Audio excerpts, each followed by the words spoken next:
Cerita ini datang dari yang namanya Carlina. Halo Carlina, semua ini bermula di saat Carlina dan keluarga besarnya ada di sebuah hutan. Ini bukan cuma cerita Carlina saja yang ngalamin hal mistisnya, tapi hampir lebih 100 orang keluarga besarnya Carlina menjadi saksi bahwa hal mistis ini benar-benar terjadi. Ceritanya bermula pada saat salah satu kakak sepupunya Carlina, kita sebut saja namanya Mas Anang, dia akan melangsungkan pernikahan. Kebetulan calon istrinya ini berasal dari Ranca Ekek, Jawa Barat. Mas Anang ini berasal dari Cikole, Bandung. Seperti adat Sunda pada umumnya, pihak dari keluarga laki-laki akan mengantarkan seserahan menuju kediaman pihak calon istri. Pada saat itu, rombongan keluarganya Carlina memulai perjalanan dari Cikole menuju Ranca Ekek sekitar jam 9 malam. Acaranya sendiri untuk akadnya berlangsung esok pagi pada jam 8 pagi di kediaman mempelai calon istrinya Mas Anang. Malamnya mereka berangkat. Sebelum berangkat, seperti biasa mereka berdoa. Mereka berangkat menggunakan 2 mobil dan 1 bus pariwisata. Untuk calon pengantin laki-laki dan orang tuanya duduk di bus pariwisata. Mereka semua duduk di sebelah kiri dekat jendela. Untuk mobil khusus membawa barang-barang seserahan. Selayaknya rombongan keluarga besar, selama perjalanan mereka saling ngobrol-ngobrol, ketawa-ketawa, nyanyi-nyanyi, ada juga yang tidur selama perjalanan dari Cikole menuju Ranca Ekek. Awal-awal gak ada tuh yang aneh-aneh di dalam bus tersebut. Mereka berangkat malam tujuannya agar perjalanan gak macet. Perkiraan bakal lebih cepat nyampe ke tujuannya. Sekitar jam 12:30 malam, rombongan sempat istirahat dulu. Mereka berhenti di rest area. Yang mau ke toilet silahkan. Yang mau melaksanakan sholat untuk dikodok juga silahkan. Bapak-bapak juga mau ngerokok, mau duduk-duduk silahkan.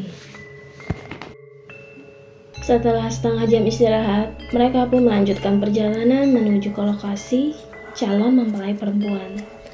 Sebelum berangkat, salah satu saudara Carlina menanyakan perihal jalan mana yang mau diambil ke Mas Anang.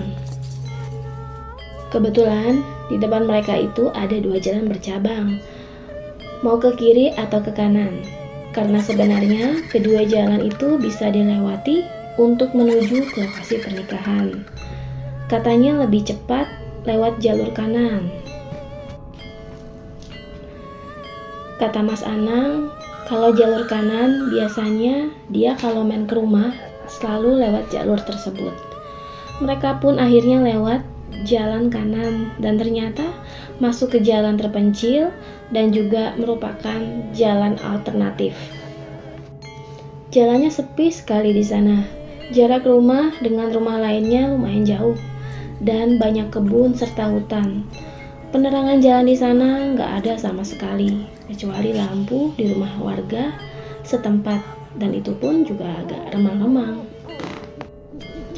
Tidak ada firasat apa-apa waktu itu.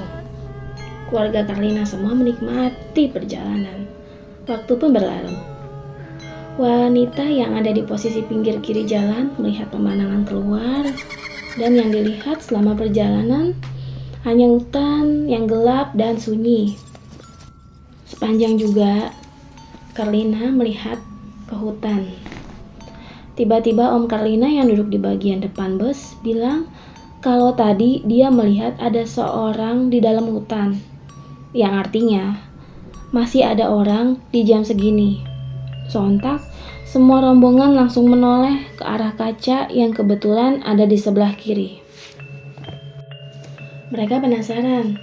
Manusia macam apa yang berani jalan di tengah kegelapan malam di hutan kayak gini? Carlina duduk di sebelah kiri pun melihat jelas yang dibilang persis seperti omnya.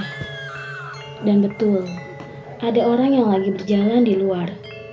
Karlina masih ingat dengan jelas orang yang berjalan itu pakai baju putih seperti gamis tua yang panjang, menjuntai. Karlina juga memperhatikan dengan saksama. Orang itu dari ujung kepala sampai ujung kaki.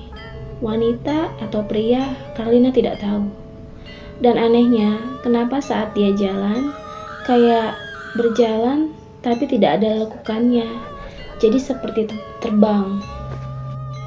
Alas kakinya pun tidak terlihat, karena memang bajunya menjuntai sampai terseret ke tanah. Singkat cerita, setelah melewati orang tersebut, barulah sebagian rombongan kembali ke kursinya masing-masing. Belum sampai mereka duduk di kursi masing-masing, mereka dibuat kaget bukan main.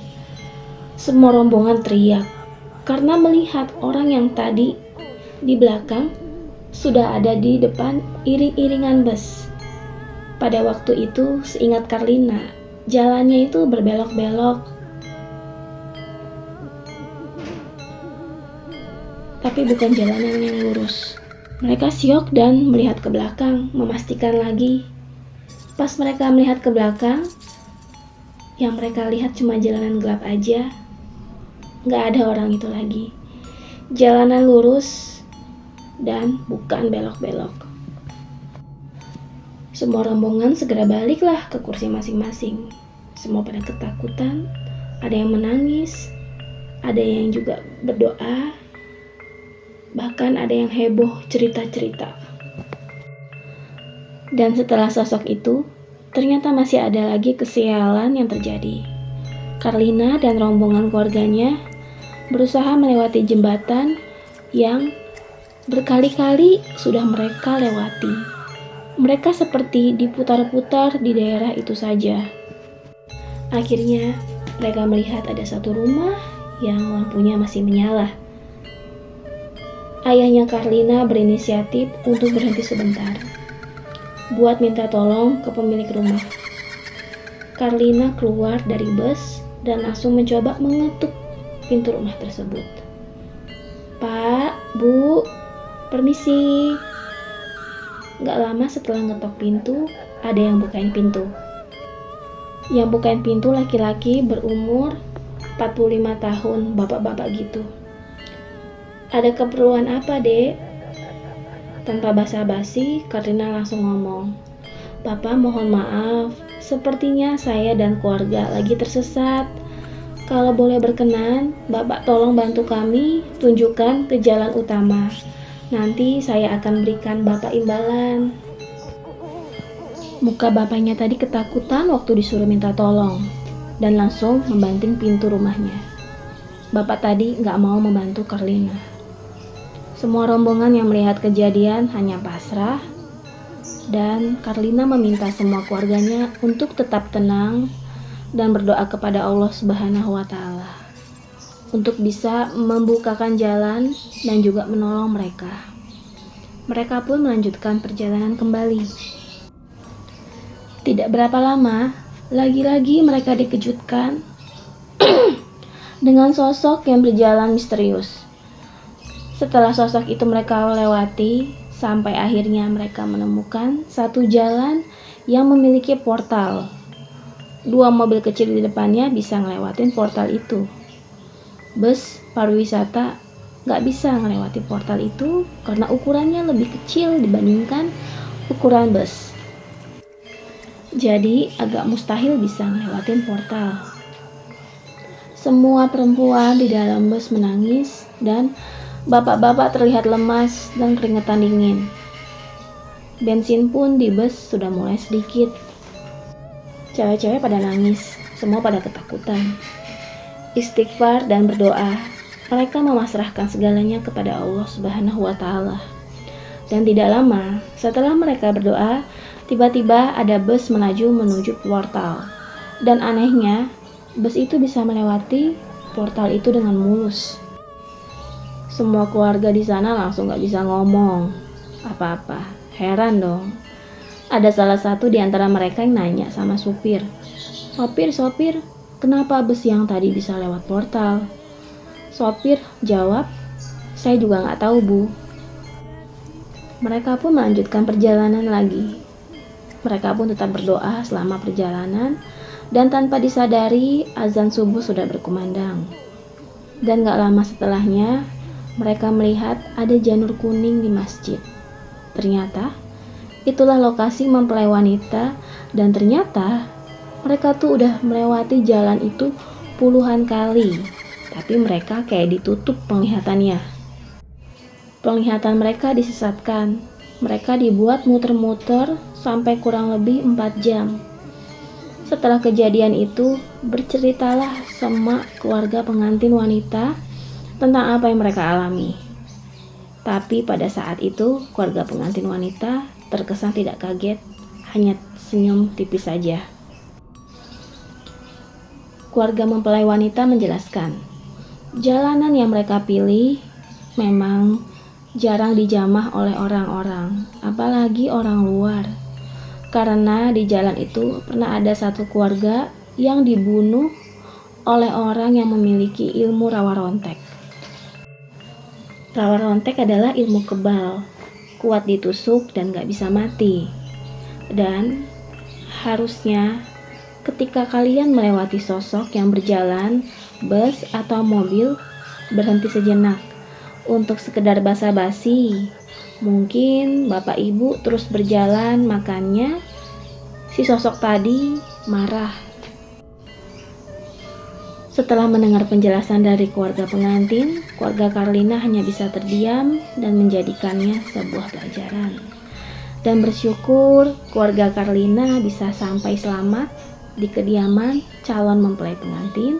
Dan alhamdulillahnya acara pernikahan Mas Anang pun berjalan dengan lancar dan hikmat. Terima kasih sudah menyaksikan dan menonton channel Jurit Malam. Jangan lupa like, subscribe, dan komen untuk membantu channel ini berkembang. Dan jangan lupa tunggu kisah-kisah selanjutnya dari Jurit Malam. Dadah, assalamualaikum.